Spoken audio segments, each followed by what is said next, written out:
Afternoon, folks. Today I am talking about something very specific because I just felt very in that zone this week. So I thought, yeah, I'm going to bring this today. And what it is something that I've certainly faced situations in the past, and I'm sure loads of you who are watching this have faced previously. And that is dealing with difficult people. And not just the fact that you're dealing with difficult people, you yourself aren't somebody, isn't somebody who is full of confidence and self belief. So you've got difficult situations with people or difficult people, and you've got how you are as a person, and maybe you're also a sensitive individual. So I want to make it very specific to this or these kind of people, and that's because this is the kind of person I am, and I think I can relate. So that's why I want to share some kind of pointers from my own experiences that may help with your experiences. They may not, but hey, I'm just trying to make this an easier process than sometimes it obviously is. So if any of this speaks to you, then I'm really pleased, and obviously give me a thumbs up if it does. And obviously leave any comments and any tips that you've come across. So to begin with, in terms of difficult people, obviously we come across people in all spheres of our life. It could be a work colleague, it could be somebody that is within your family or your extended relations. It could be, for instance, like an interview situation and the person on the other end is really making you sweat and you're finding them being quite difficult. Or it could even be like a friend who you've known for years and years and years, but they have recently, because of what they're going through, turned into this difficult person to deal with. And as much as you love them, you're finding yourself feeling a certain way. So just some kind of examples of what kind of difficult people you may face. So I've come up with 6 strategies or tips that might be able to help. So starting with number 1 is remembering that at the end of the day, and this is taking a very high view, a higher self view of how you could be in a situation with them, remembering that they are also human and that they may be going through something, and this isn't perhaps something that they're always like, but it just so happens that when your paths have crossed, this is how they're being. But this isn't a true reflection of who they are. And I guess this speaks more to the kind of strangers that you come across in your life, or the people that you don't know very well, as opposed to the friends or family members that you might. But it's just remembering at the end of the day, regardless of who they are human and they go through things as well. So it's just being empathetic and compassionate towards them in this situation that you're finding yourself, and actually remembering it's actually the experience that's difficult here, not them.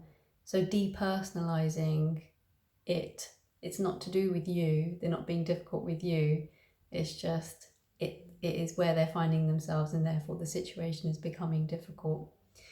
I've started there because I think ultimately to reach that point is the best kind of outcome, but we often find ourselves struggling to get to that compassionate, empathetic place.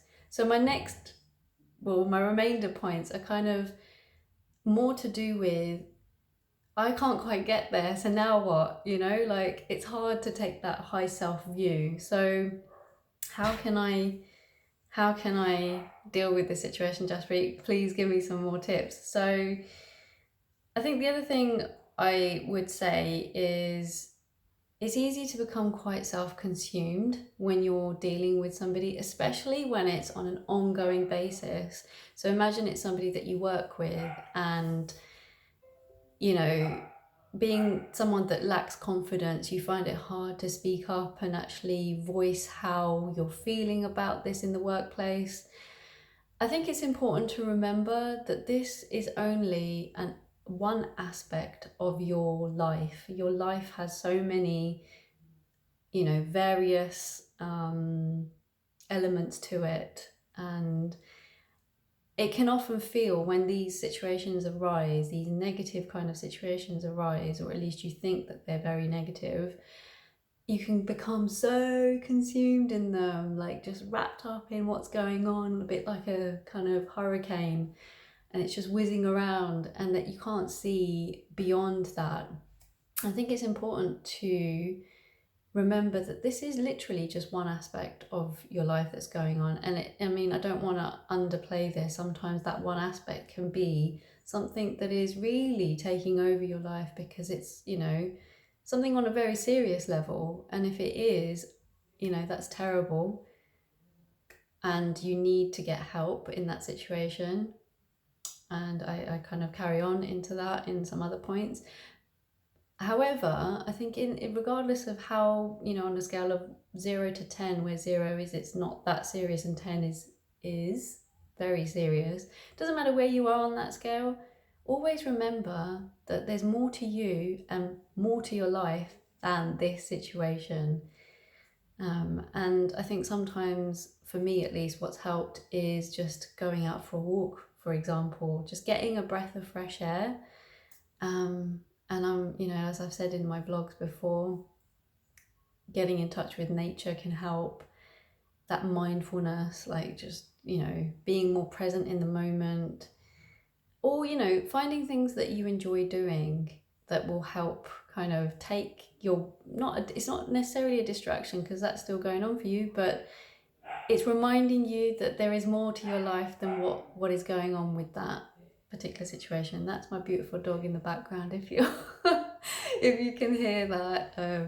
She's vying for our attention all the time. She's still a pup, so don't worry, she's not on her own. And finally, I would say find moments to just chill out, just get that cup of tea and do your kind of magazine reading or watching TV, just find that moment of chill, because that will also help you remember that, your life isn't just about this individual or these people.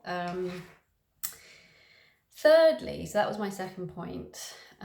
Thirdly, I think what I want to say about this is that this is more to be a tool that's used when you've got this ongoing situation with this person, and you know that whenever you confront them, or at least face them, talk to them, deal with them, because you've got this perception about them, they're already going to make you feel in a certain way just by looking at them. I think this tool helps hopefully to take you to a more present place. So I kind of mentioned that before you go in to that meeting or that dialogue or that conversation, that phone call, whatever it is. Ground yourself. Just take 2 minutes max to just close your eyes, take some deep breaths in,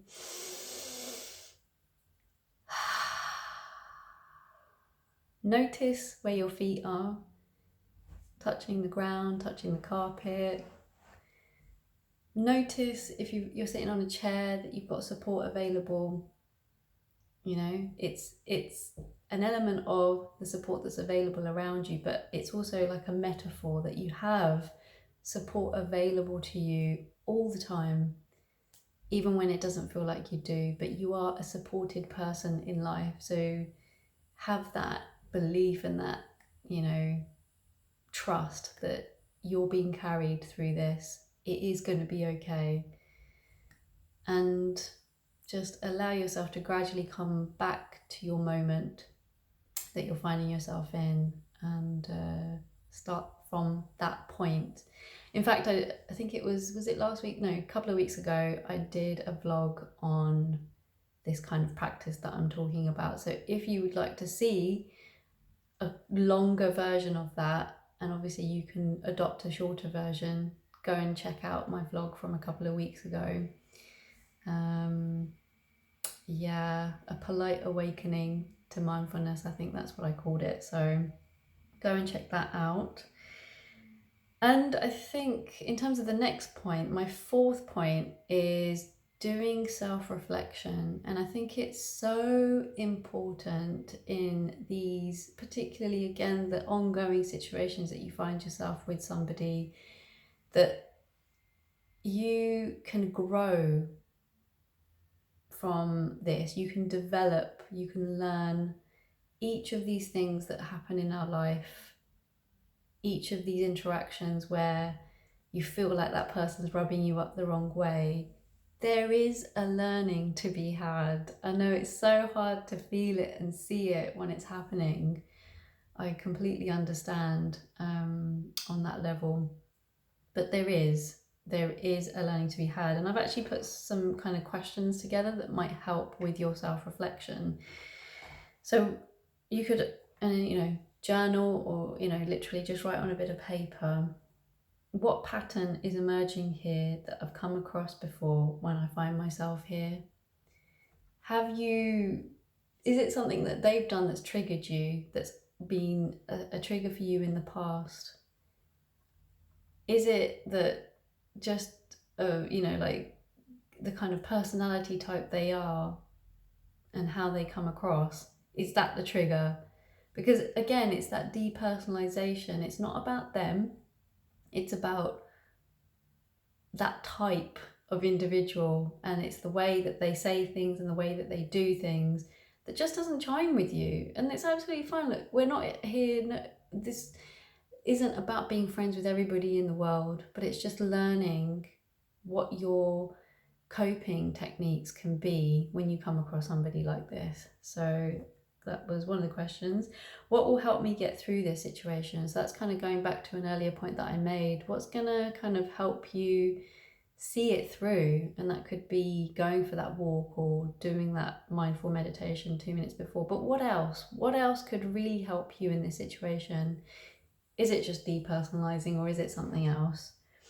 How can I back myself in this situation? So I wrote that question as somebody who in some situations does lack confidence and self-belief, because it's, I love to be able to take that higher view of, I want to be compassionate towards this individual. So you can still be compassionate, but you can also build your confidence in this experience and not be afraid to speak your truth. If there is something that you're learning from this, and say a pattern's emerging where you've never been that person that can speak up and challenge that person, because that person's coming from a place of perhaps, they're a very confident person, they're an extrovert, for example, they're very sure of themselves, they think that they know exactly what to be doing or saying, or whatever it is that they're, that you think that they've got one up on you. And this isn't from an ego point of view. This is not about bringing your ego in necessarily. This is just about being more self-confident, knowing that you have talents, you have so much, you are just a beautiful person as well, and you've got so much to give, and believing in that, believing in your self-worth. I think that's what I'm trying to get at here, what your self-worth is here. You believe in it, and when you start believing in it, then you will be able to put forward that kind of question or that challenge where you are backing yourself in this situation, you've got your own back. And it's so easy as somebody who lacks confidence to just let that slide, especially when your self-worth is rock bottom and you think whatever they're saying and how they're coming across, well, yes, that sounds really, why didn't I think of that? I should have done that. I should have said that. When your self-worth is that low, that's the kind of dialogue that will be taking place internally. But actually, you're unique and you have, like I said, your own talents. And don't be afraid to, let those talents shine and do it your way. Do it in, my way would be the Jaspreet way. You put your name there and it's that way, And then what words of encouragement encouragement would you offer yourself? Because I think for someone who lacks confidence, you need to hear a sentence or two or words that will help you in this situation. So come on, Jaspreet, you can do it. Believe in yourself. Those kind of little mantras that you can be telling yourself throughout this that will just boost that confidence, boost that self-worth. And similarly, what words of self-belief do you need to hear? So I think that kind of covers that. My fifth point is talking to a loved one about it.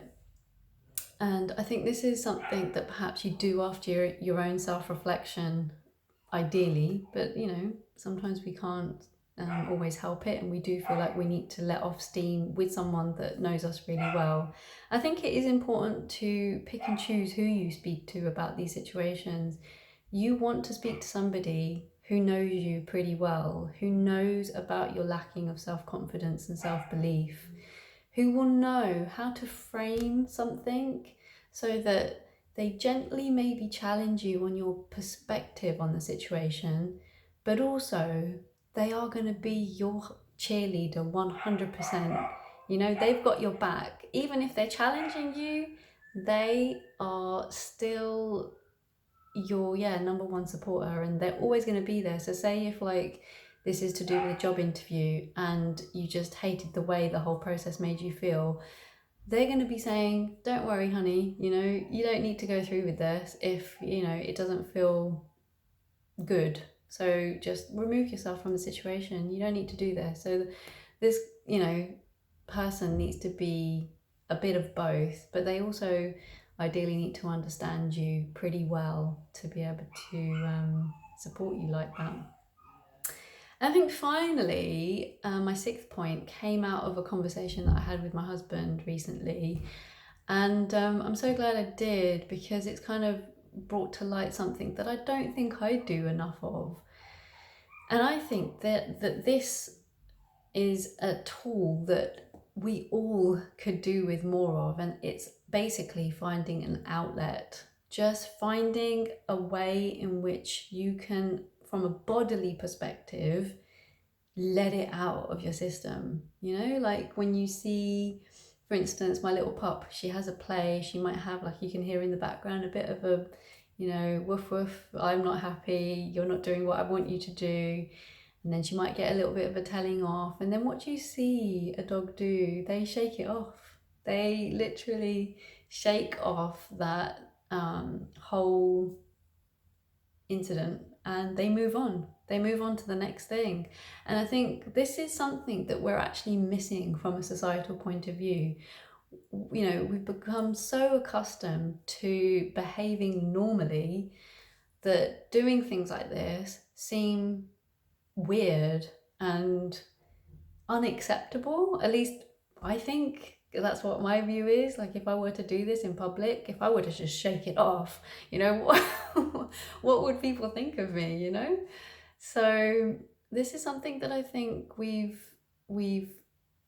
without realizing, we have just completely put a lid on and basically blocked out what our body needs, and just kind of allowed things to just keep whirring away in our mind. And I think this particularly applies, I think, when you're dealing with something that's ongoing with somebody. So you'll notice that if you haven't been able to, and this is a really good example, if you haven't been able to shake it off or scream or punch, obviously punch but not someone, and obviously don't do it where it breaks your bones. But if you haven't been able to have that bodily outlet, have you noticed how this incident or situation just simmers away in the background? And it just keeps on simmering. You have a few more things happen between you, and it just keeps on simmering and simmer. And then something happens and it's explosives, and it's like, where did that come from? As in, the other person might think that, and you're kind of like, well, obviously I've been dealing with this for 3 or 4 months now, so don't you know, I'm just done with this right now. I think that is a really obvious yeah, like that's the outcome that it's going to be if you're not enabling your body to have some kind of outlet. So what I've discovered recently is that I just think I need to scream into a pillow sometimes when I'm really not happy about something. You know, that anger, that frustration, maybe that resentment that you're feeling, it needs to go somewhere, you know, and sometimes just talking about it or doing some self-reflection isn't enough. Your body actually needs to feel all of that just kind of come out of you, and whether it's your voice, whether it's taking really loud, long, deep breaths in and out, something then isn't, you know, happening within your body and not just your head. So yeah, I think that is one of, for me at least, it was a little bit like, oh, okay, that's a really interesting yeah, realization that I'm having, and one that I will definitely 100% use going forward when I find myself feeling those that frustration, or, you know, whatever it is, anger. Can you believe I do actually get like that? I might come across really cool, calm, collected, but I'm human at the end of the day. And yeah, that's what I want to say, that we are human. It's okay to feel the anger. It's okay to feel the resentment. Don't, because when you start feeling bad that you're feeling this way, that's just an added layer of you know, feeling the way you're feeling. It's like this double negative that happens, and that's, you know, that just makes it even worse, the situation. So just accepting that you are human, that person's rubbing you up the wrong way, you'd like to get to that point of being compassionate and empathetic towards them, but maybe you just need to go through these other steps first before you can get there. Acceptance of your own feelings, outlet of it, and then, yeah, all the other points that I mentioned before, to then maybe get to that point of being compassionate towards them. So yeah, I hope these points have helped in some kind of way. It's not, you know, an easy journey to navigate, and, you know, we all go through this, and we just need to just keep learning from it and keep growing from it. So yeah, hope that has been of some help. I definitely feel like I've learnt something by actually talking about it and reflecting about it myself and what I need. Okay, have a good rest of your weekend. Maybe do some bodily outlet stuff if you're feeling frustrated, and I'll catch you next week for another edition of my vlogging. Take care.